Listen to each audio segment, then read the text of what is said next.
जय मिथिला। हम गुंजन ठाकुर अपने समस्त मिथिलावासी के नमस्कार करै छी और अपना पेज पर में अपना चैनल पर में स्वागत करै छी। अपने सबसे आग्रह जे अगर हमर वीडियो अहाँ सब फेसबुक पर देखै छी तो अपने लोकन पेज के फॉलो करी, लाइक करी, शेयर करी। अगर यूट्यूब पर देखै छी तो चैनल के सब्सक्राइब करी, लाइक करी, शेयर करी, ताकि हमर वीडियो अहाँ सबके माध्यम से और लोग तक बढ़वाक कोशिश हेतै। बढ़ऽ में जे आगा बढ़तै तो और लोग तक पहुँचते। अपना सब मिलकर फिर आगा और बातचीत हेतै। तो अपने लोगन सब क्यों मिलकर हमारे वीडियो के अधिक से अधिक शेयर करी, चैनल के सब्सक्राइब करी, लाइक करी, कमेंट करी। हमारे वीडियो केहन लगैत अछि अपने लोगन बतेबाक सेहो कोशिश करी। अपने लोगन कमेंट नहीं करै छियै। सुनै छी बहुत गोटे, देखै छी बहुत गोटे, लेकिन अपने लोगन कमेंट नहीं करै छियै। कमेंट नहीं कहबै तो हम लोगन यार बुझऽ में आयत, हमरो आर खुशी हैत यहाँ सबके केहन लगैत अछि।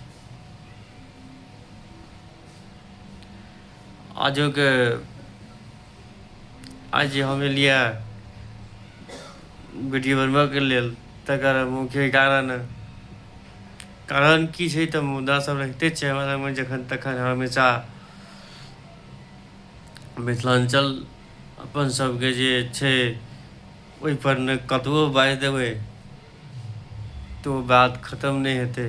कियाकि तो अपन सभक मिथिलांचल क्षेत्रक एहन स्थिति, बिहारक एहन स्थिति अछि जे हम अहाँ सब अगर कतबो बाजि देबै तो मिथिलांचल और बिहार के लेल कमे रहतै।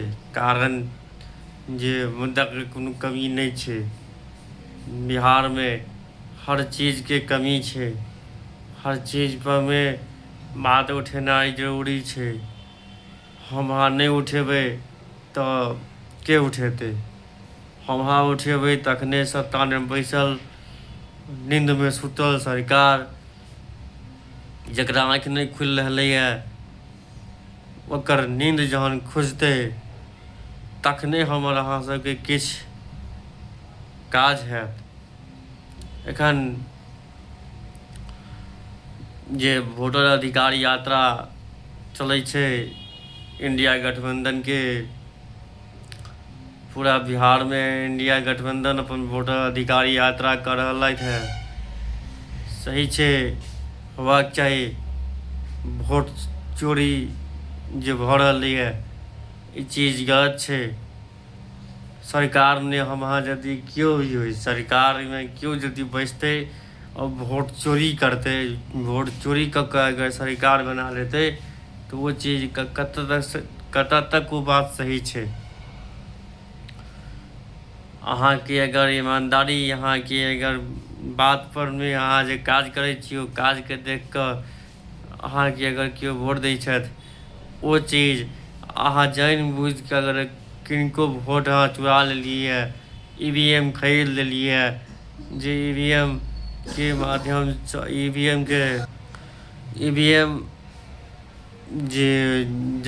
जे माध्यम से वोट खसैत अछि, ओहि EVM के सरकार अपना अंदर नहीं कऽ लेने अछि।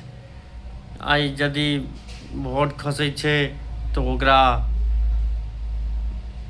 कतबो किछु करतै तो ओकर जे छै से अहाँ के हारैत ओकर सीट निकालि लेतै। किएक तो तमाम वोट पता नहीं कोन सिस्टम करै छै, ओ सबटा जे छै से अहाँ के एहि कतका पलटि के ओहि काटि डालि दै छै।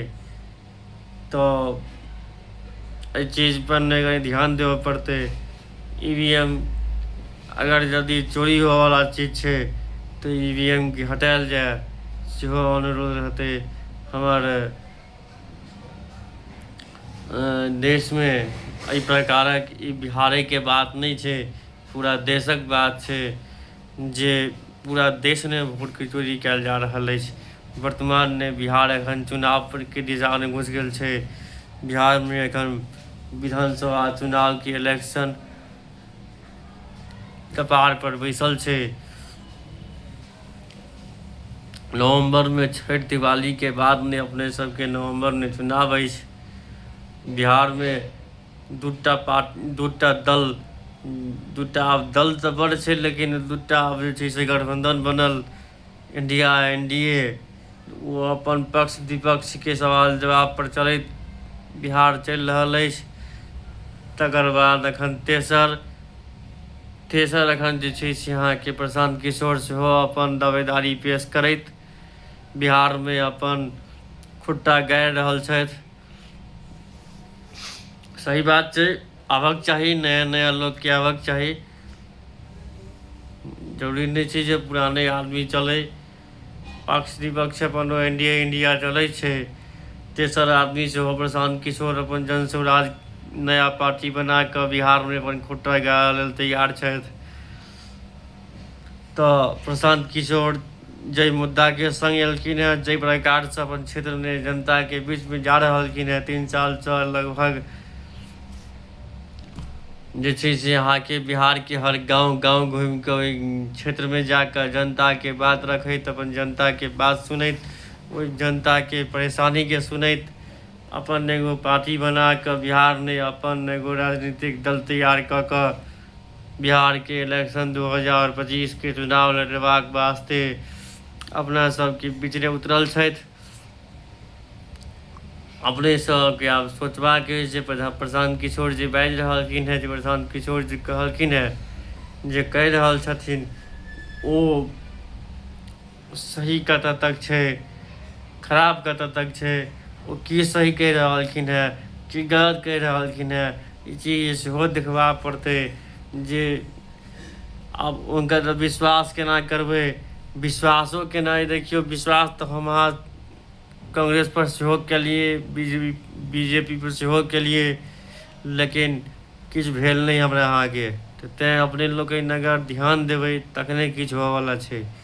तऽ दुनू दल के देखलिए, और आब तेसरो के अगर देखऽ चाहै छियै तऽ अपने लोग तेसर अपने सबके जे छै से बीच में पार्टी आबि कऽ अपने सबके एगो नया बिहार बनेबाक वास्ते अहाँ सबके बीच में उपस्थित छथि।